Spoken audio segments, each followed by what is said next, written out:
Buenas noches y bienvenidos a The Supreme Wisdom. Esta noche vamos a hablar de gigantes. La verdad que era un vídeo que tenía muchas ganas de hacer y he decidido hablar de diferentes culturas, diferentes civilizaciones. Vamos a repasar también algunos textos antiguos y también algunas informaciones más recientes. Os voy a explicar cómo he decidido dividir este vídeo. Son 4 partes. La primera de ellas, gigantes en la Biblia. Vamos a ver cómo la Biblia define a estos seres y vamos también a ver algunas referencias que hay en la Biblia a estos gigantes. Segunda parte del vídeo, gigantes en culturas o civilizaciones antiguas. Vamos a hablar de los mayas, vamos a hablar de los pueblos nahual, de Sumeria, de la cultura hindú, cultura nórdica, los griegos y también vamos a hablar de la mitología vasca. Tercera parte del vídeo. La isla de Malta, una isla directamente relacionada con los gigantes y concretamente vamos a hablar del complejo de Gigantilla y también del hipogeo de Malta. Y la cuarta y última parte del vídeo vamos a hablar brevemente de la historia de los gigantes en Norteamérica y después vamos a hablar también del Instituto Smithsonian. Como guinda final a este vídeo, he decidido meter una pequeña parte hablando de Tartaria, de los tártaros. La verdad que me ha costado muchísimo encontrar información en internet, parece que es un tema muy censurado. Y como os digo, no hay mucha información y tampoco es muy fiable, por eso simplemente he decidido meter un par de pinceladas. Así que nada, espero que disfrutéis muchísimo de este vídeo, que lo apoyéis con un buen like y vamos a comenzar. Gigantes en la Biblia. Según la Biblia, los gigantes eran personas de estatura inusual que tenían gran fuerza y poder. Las referencias más antiguas están relacionadas con los Nefilim. Estos nacieron de la unión entre las hijas de los hombres y los hijos de Dios.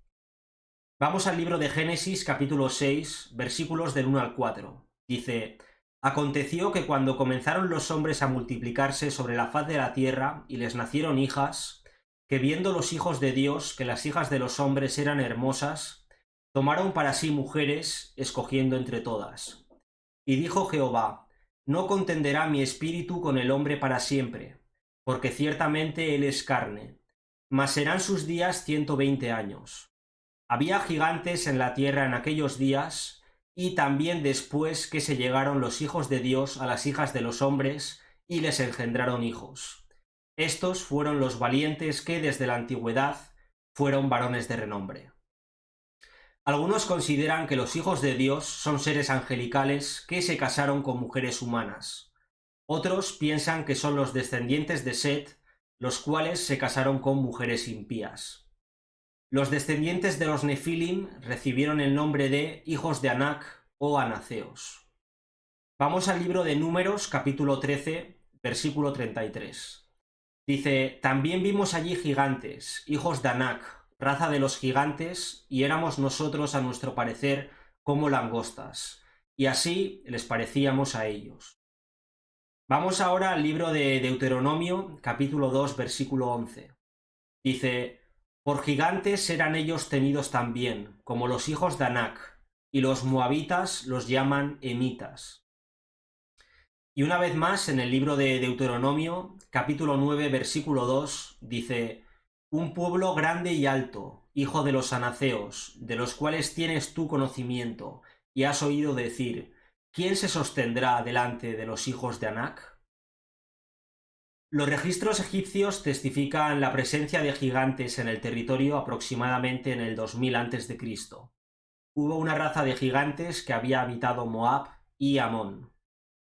Vamos una vez más al libro de Deuteronomio, capítulo 2, versículo 20. Dice: Por tierra de gigantes fue también ella tenida. Habitaron en ella gigantes en otro tiempo, a los cuales los amonitas llamaban zonzomeos.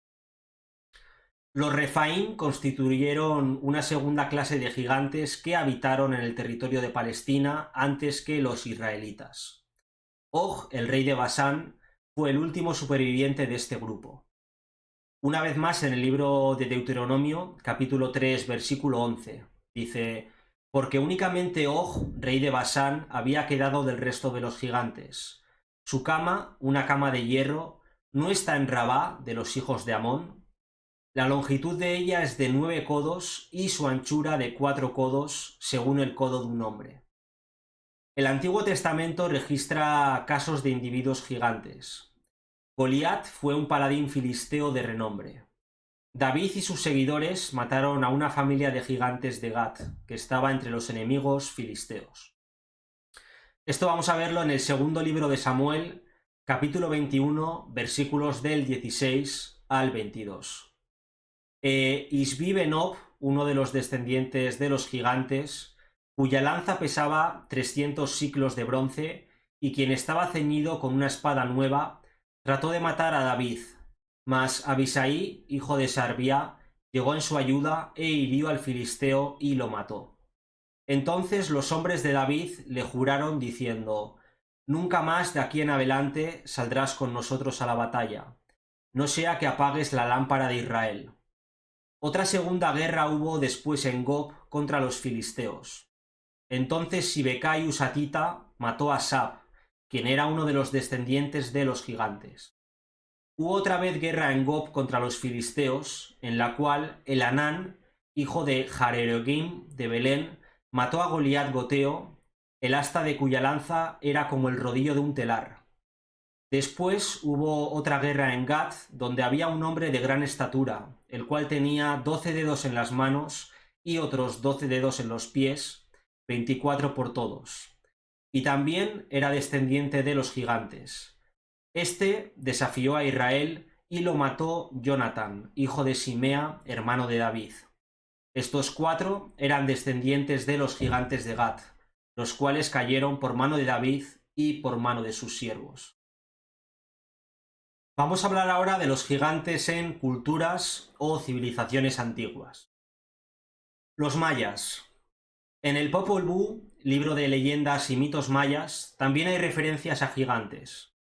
Os voy a contar un fragmento de una historia del Popol Vuh que habla sobre Zipacná, un ser tremendamente poderoso, considerado como un gigante y llamado también falso dios de las montañas.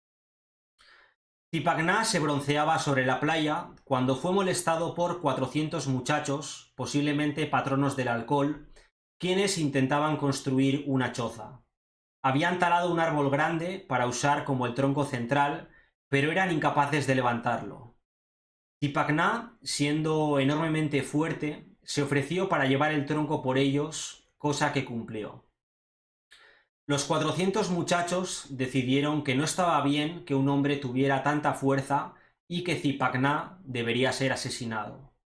Intentaron engañarle, pidiéndole cavar un agujero para su poste, teniendo la intención de empujar la columna masiva en el agujero y matarlo. Zipacná realizó esta tarea. Sin embargo, se salvó cavando a escondidas un túnel de lado y ocultándose dentro de él cuando los muchachos dejaron caer el poste en el agujero. Para completar la ilusión de su muerte, Zipacná gritó por el dolor y más tarde permitió a algunas hormigas llevar los añicos de su pelo y adorno de sus uñas del agujero, satisfaciendo a los muchachos que él había sido asesinado. Durante el tercer día después del aparente suceso, los 400 muchachos terminaron la construcción de su choza y celebraron tanto su terminación como la muerte de Zipacná preparando vino. Zipacná surgió de su agujero después de que los muchachos habían ido fuera a descansar. Con su enorme fuerza, él taló la columna e hizo que la casa cayera sobre los muchachos durmientes, matando a todos sin dejar sobreviviente alguno. Después de su muerte, los muchachos se establecieron en el cielo como las Pléyades. Vamos ahora a hablar de los pueblos nahuá de México. Los nahuás son un grupo de pueblos nativos de Mesoamérica al que pertenecen los mexicas y otros pueblos antiguos de la náhuac que tienen en común la lengua náhuatl. Estos pueblos cuentan que habían unos seres a los cuales llamaban Quinametzin, hombres gigantes o gigantes monstruosos. Estos gigantes tuvieron contacto con los hombres de tamaño normal y lograron llevar una existencia pacífica. Las leyendas cuentan que los Quinametzin fueron los constructores de la ciudad de Tenochtitlán. A los Quinamechín también se les atribuía ser los constructores de la ciudad de Teotihuacán y la ciudad de Tacitoatepel, sobre la que se levantó el principal templo a la serpiente emplumada en Cholula. Fue el dios Quetzalcoatl el que acabó con esta raza de gigantes. Los Quinamechín murieron quemados debido al fuego que hizo llover Quetzalcoatl. Vamos ahora a hablar de la civilización sumeria y nos vamos a centrar en el tan conocido personaje de Gilgamesh. Gilgamesh fue un soberano de la ciudad sumeria de Uruk, además de un héroe mitológico.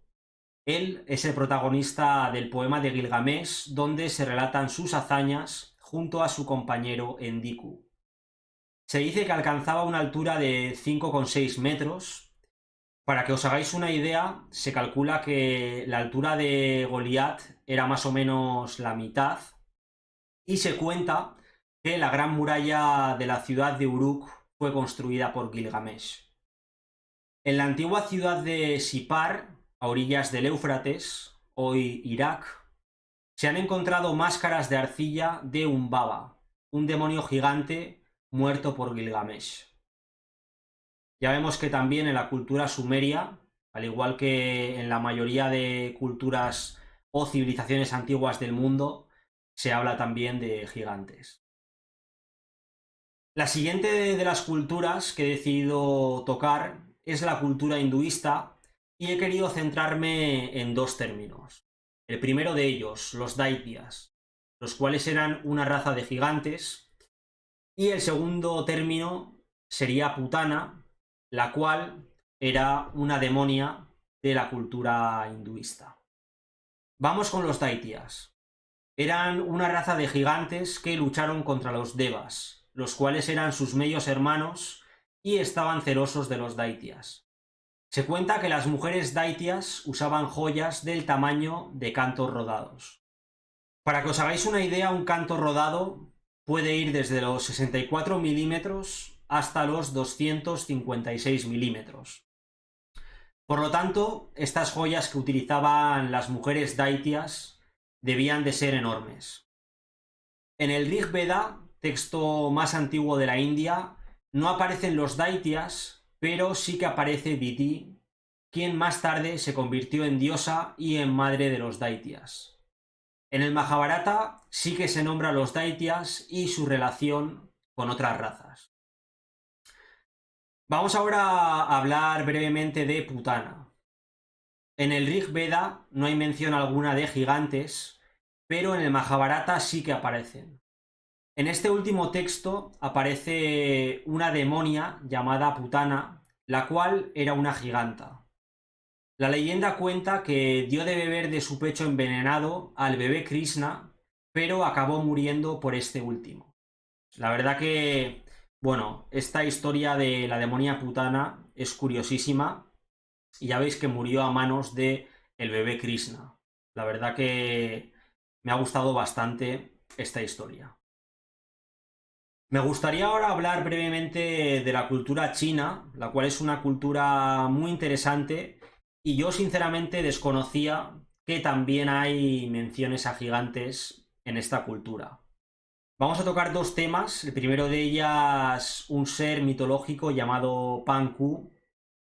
Y el segundo de los temas que voy a tocar en cuanto a la cultura china es un descubrimiento que se realizó por parte de paleontólogos entre los años 1935 y 1941.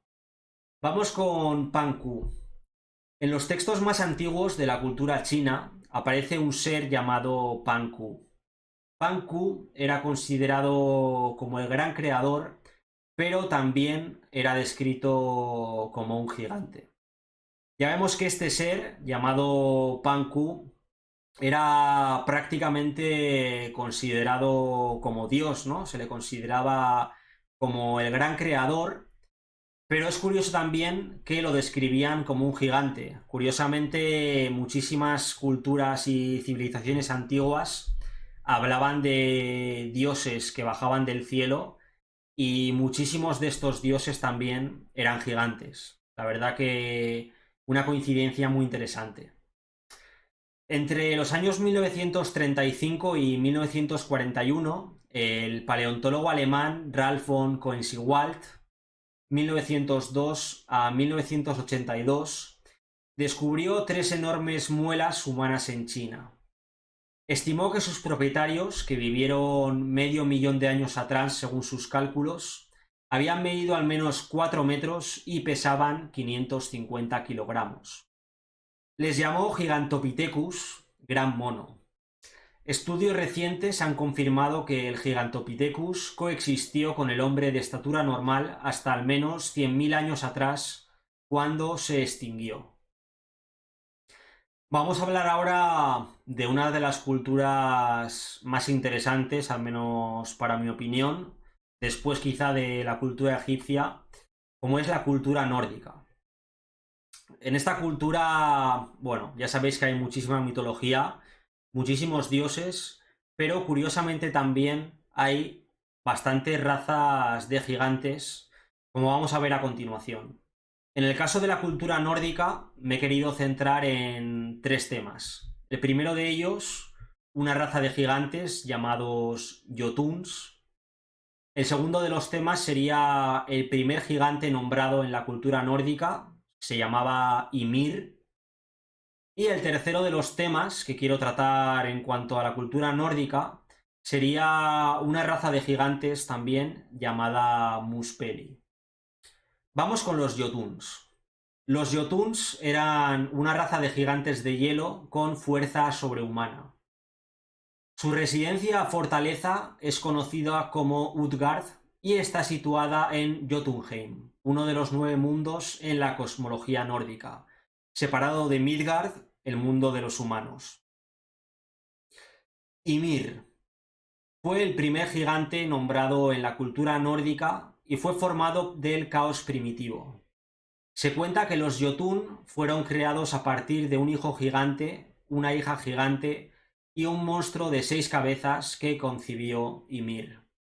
La leyenda cuenta que Odín, Vili y Ve mataron a Ymir y la sangre de este ser mató a todos los gigantes. Los únicos gigantes que sobrevivieron fueron Bergelmir y su esposa, los cuales repoblaron su raza. Y por último, vamos a hablar de los Muspeli. Eran gigantes de fuego que residían en el mundo de calor y el fuego. El rol principal de los gigantes de fuego en la mitología nórdica era causar la destrucción final del mundo incendiando el árbol del mundo Yggdrasil al final del Ragnarok, cuando los gigantes del Jotunheim y las fuerzas del Niflheim lanzaran un ataque a los dioses y mataran a casi todos, exceptuando unos pocos.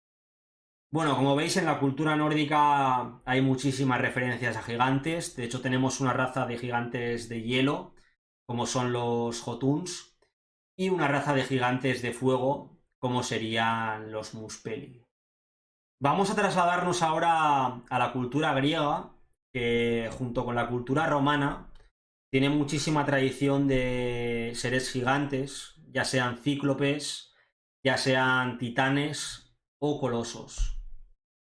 Según Homero, los gigantes eran una raza de hombres salvajes y de grandes dimensiones, gobernados por Eurimedonte, que moraba en el lejano oeste en la isla de Trinacia. Pero fueron exterminados por el propio Eurimedonte debido a su insolencia hacia los dioses. Homero consideraba pues a los gigantes como a los feacios, cíclopes y lestrigones, una de las razas autóctonas que, con la excepción de los feacios, fueron destruidas por los dioses debido a su autoritaria insolencia. No obstante, Homero no sabía nada sobre la lucha de los dioses con los gigantes. Se dice que los gigantes que fueron derrotados fueron enterrados bajo volcanes y que estos eran los causantes de las erupciones volcánicas y de los terremotos. Vamos a hablar ahora de algunos de los gigantes más conocidos de la mitología griega. Vamos con el primero de ellos, Encélado. Moraba bajo el monte Etna, cuyos estruendos eran provocados por sus revolcones. Atenea le arrojó encima la isla de Sicilia. Según otros, fue muerto por Sileno. El gigante Palas lo mató Atenea, quien lo despellejó y usó su piel como escudo para su propio cuerpo. El gigante Tifón, hijo del primer Tifón, igual a él en todo, que luchó contra Dionisio, otro dios. El gigante Atos fue uno de los gigantes que desafiaron a los dioses olímpicos durante la gigantomaquia. Poseidón le aprisionó debajo de la montaña que lleva su nombre. Y vamos con el último de los gigantes, quizá el más conocido, Talos. Era un gigante de bronce que patrullaba la isla de Creta para guardarla de los piratas. La mató la bruja Medea cuando los argonautas intentaban desembarcar en la isla. La última de las culturas que he decidido tocar en este vídeo es la cultura vasca, mi cultura. Curiosamente, una cultura con mucha tradición en gigantes, sobre todo en su mitología. Y en este caso me quiero centrar en dos temas. El primero de ellos, el ser llamado Tártalo, que de hecho tenéis un vídeo en el canal exclusivamente hablando de este ser. Y el segundo de los temas serían los gentiles. Vamos con Tártalo. Era un gigante normalmente representado con un solo ojo, como los cíclopes. Tenía asustados a todos los pobladores cercanos y se alimentaba de ovejas y burros, aunque también consumía carne humana. Su afición favorita era tirar piedras de un monte a otro y tenía un anillo mágico con el que conseguía localizar a sus presas. Como os he comentado, tengo un vídeo en el canal, tampoco me voy a extender más hablando de Tártalo. Vamos ahora con los gentiles. Fueron los constructores de los diferentes dólmenes y menires que se encuentran en el País Vasco. Cuenta la leyenda que cuando los gigantes vieron una luz brillante en el cielo, no sabiendo qué podría significar, fueron a buscar al más anciano y sabio de entre ellos, el cual, sin ninguna duda, avistó el nacimiento de Kishmi, que sería Cristo en euskera antiguo, y proclamó el fin de su raza de inmediato, y todos los gigantes, incluidos el sabio, se tiraron por el vecino precipicio, mientras otros se escondieron bajo las piedras, las cuales a partir de ese momento se denominaron Gentil-Arri, piedras gentil. El único que quedó fue Olenchero, un carbonero que según la leyenda debía avisar de la llegada del fin de su raza. Hoy en día se ha asimilado con el cristianismo y realiza el papel de traer regalos el día de Navidad en el País Vasco, lo que serían los Reyes Magos o Santa Claus en el resto del mundo. Los gentiles parecen representar al propio pueblo vasco precristiano, montañés por excelencia. Vamos ahora con el tercer tema de este vídeo de los gigantes y vamos a hablar de la isla de Malta, la cual está directamente relacionada con estos seres. Las leyendas de Malta nacen en La Veleta, la capital. Uno de los mitos más fascinantes narra la existencia de algunos gigantes que construyeron el mayor templo megalítico de la isla. Ahora forma parte de la excavación arqueológica de Agar Kim. Para su construcción se utilizó un imponente monolito, nada menos que 7 metros de largo y unas 20 toneladas de peso. En Malta hay unos 20 lugares parecidos. Son estructuras realizadas antes de las pirámides egipcias y de Stonehenge y alineadas con una perfección increíble. Pero no se sabe nada de para qué se usaban ni de quién las construyó. Bajo el subsuelo de la isla se ha descubierto una intrincada y extensa red de túneles que conformaban diferentes niveles. De hecho, algunos están convencidos que podrían atravesar toda su geografía. Según los análisis, la construcción de estos túneles podría tener miles de años de datación y en su interior se han encontrado al menos 33.000 esqueletos humanos los cuales se creen que fueron usados como sacrificio para un dios reptil. En la mitología podemos encontrar ya a un gigante, Polífemo.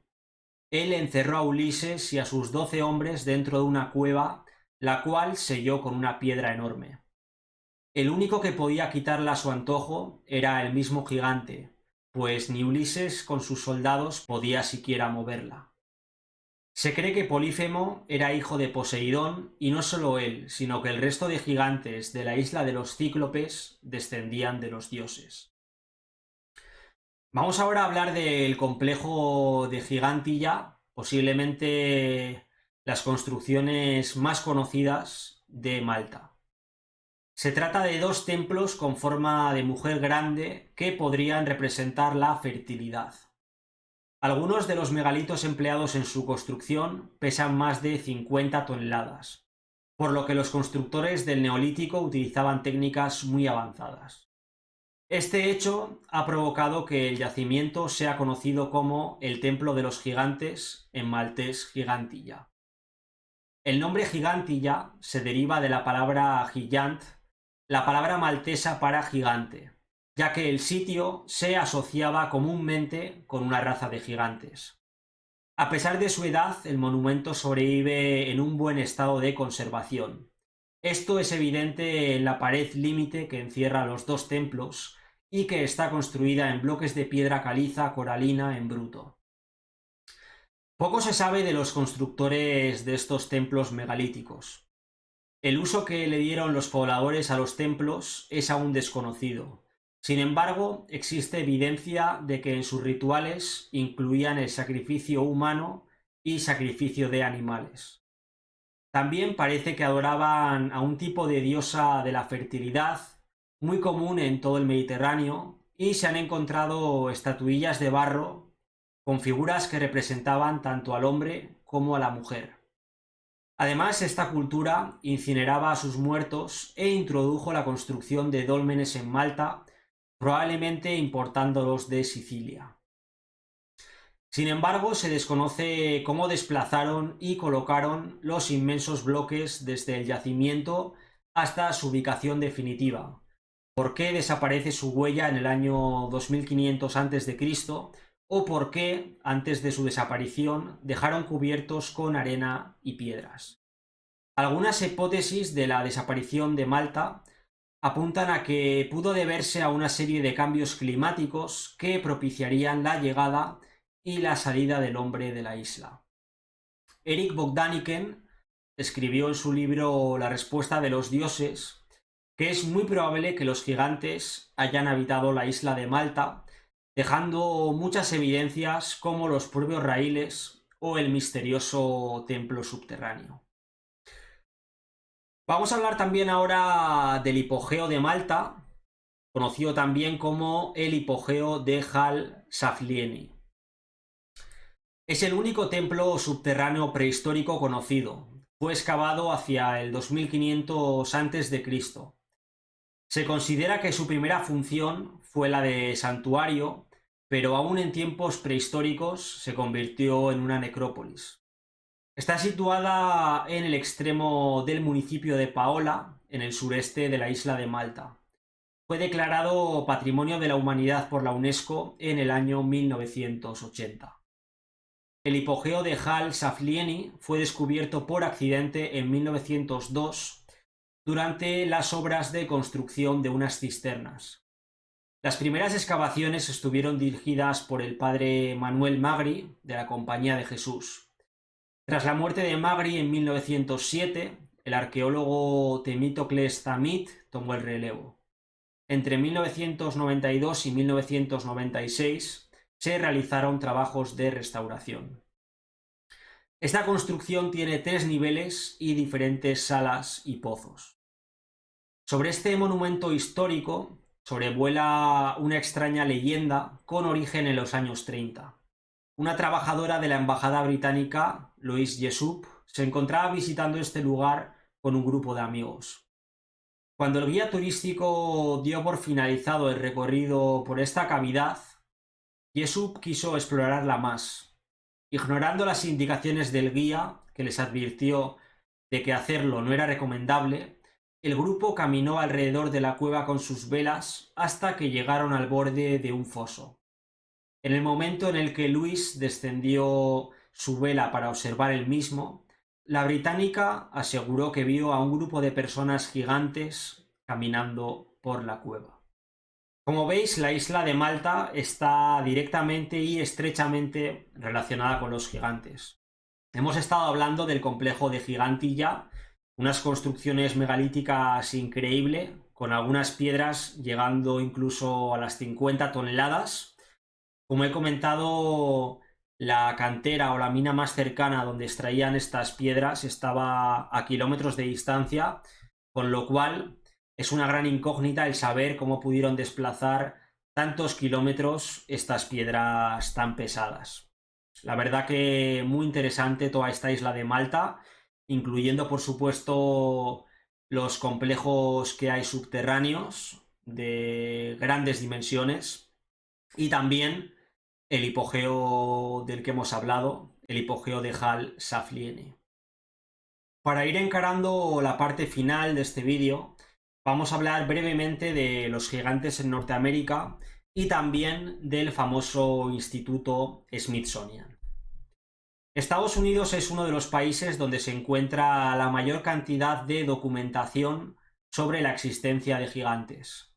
Una de las historias iniciáticas involucra a George Washington, cuando todavía era general de la corona británica, durante la Guerra Franco-India entre los años 1754 y 1763. De acuerdo al libro Historic Haunts of Winchester, Encantos históricos de Winchester, Washington estuvo al frente de la construcción del fuerte Loudoun para proteger a los pobladores de ataques de indios gigantes que eran muy comunes.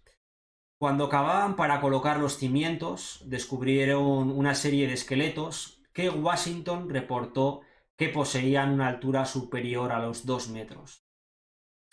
Por otro lado, existe documentación de que Abraham Lincoln, otra figura emblemática del país norteamericano, nombró la presencia de gigantes en la zona durante una visita a las cataratas del Niágara cuando aún era congresista.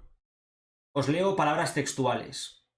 Cuando Colón llegó al continente, cuando Cristo sufrió en la cruz, cuando Moisés llevó a Israel a través del Sinaí, cuando Adán nació de la mano del Creador, como entonces, el Niágara ya rugía aquí.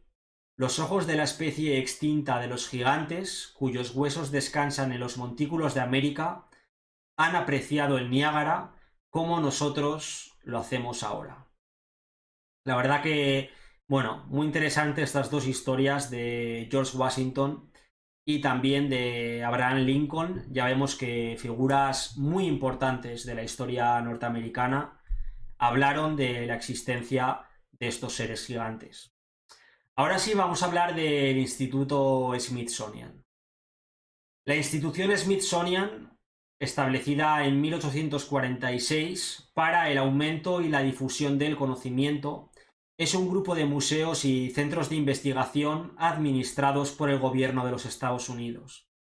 Fundado en 1846, el Smithsoniano es el museo y complejo de investigación más grande del mundo, que consta de 19 museos y galerías, el Parque Zoológico Nacional y 9 instalaciones de investigación. El Instituto Smithsonian admitió haber destruido miles de esqueletos de humanos gigantes a principios de 1900. Un fallo en la Corte Suprema de Estados Unidos obligó al Instituto Smithsonian a liberar los documentos clasificados que datan de la década de 1900. En estos documentos se demuestra que la organización participó en un importante encubrimiento histórico de evidencia que mostraban restos de gigantes que habían sido descubiertos en todo Estados Unidos y recibieron la orden de ser destruidos por los administradores de alto nivel para proteger la cronología convencional de la evolución humana en el momento. Un punto de inflexión en el caso fue cuando un hueso de fémur humano de 1,3 metros de largo se mostró como parte de las pruebas ante el tribunal de la existencia de huesos humanos gigantescos.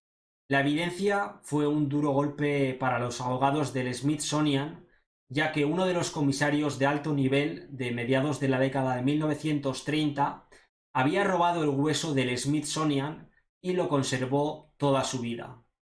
Admitió en su lecho de muerte por escrito que existían operaciones encubiertas en el Smithsonian. En todos los periódicos de época en que se desarrolló alguna noticia relacionada con la aparición de esqueletos gigantes o artefactos precolombinos desconocidos, los textos finalizan con la visita de investigadores del Smithsonian, quienes se llevaron la evidencia para dar un veredicto que siempre era negativo. Todo era un montaje, una humareda arqueológica o simplemente un error de interpretación de los descubridores. Toda esa evidencia, todos esos errores en la actualidad no puede encontrarse en ninguno de los más de 20 museos del instituto. Bueno, la verdad que la historia del Instituto Smithsonian es increíble. Me parece muy gracioso que este instituto fue creado para el aumento y la difusión del conocimiento. Curiosamente, ellos mismos confirmaron a posteriori que a principios de la década de 1900 habían destruido y habían quemado muchísimos esqueletos de gigantes humanos.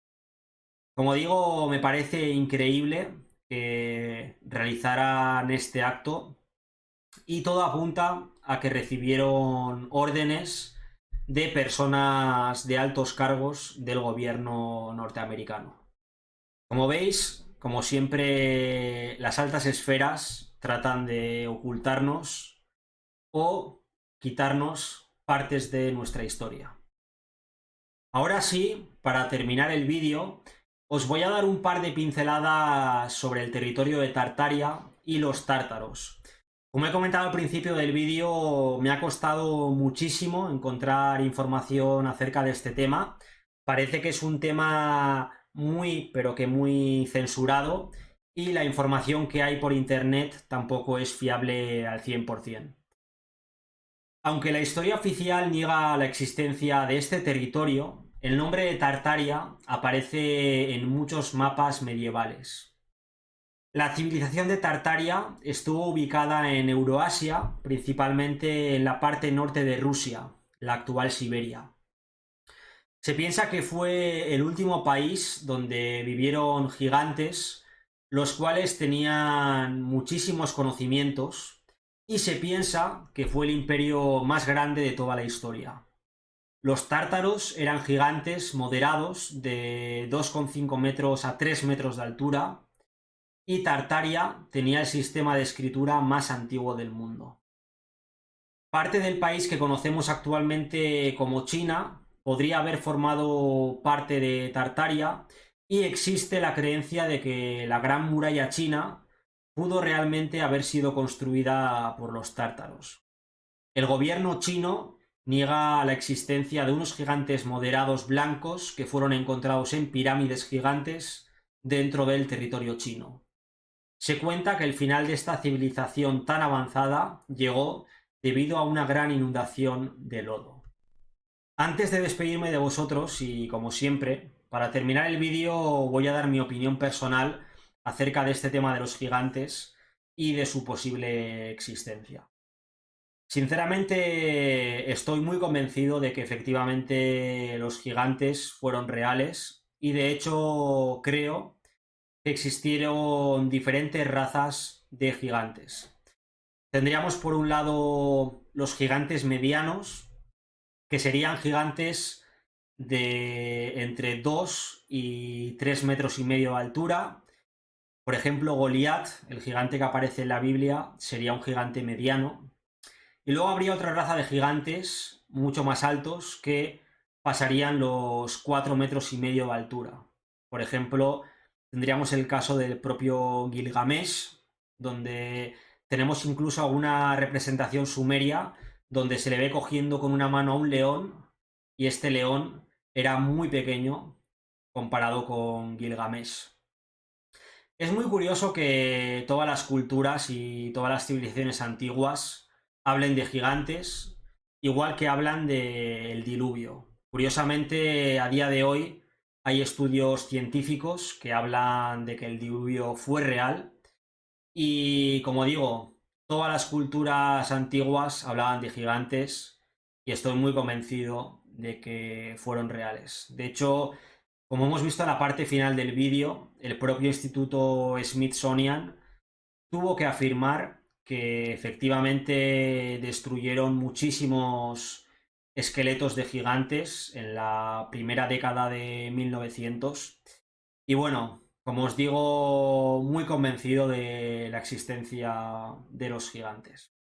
Así que nada más, espero que os haya parecido muy interesante este vídeo. En caso de que vea que tiene mucha aceptación, quizás hagamos un segundo documental sobre los gigantes, tocando temas completamente distintos a los de hoy, porque como os digo, hay muchísimo contenido de este tema y muchísimas cosas interesantes que tratar. Así que nada más, un placer haber hecho este vídeo y compartirlo con vosotros y nos vemos en próximos trabajos. Muchísimas gracias y un saludo. Hasta la próxima.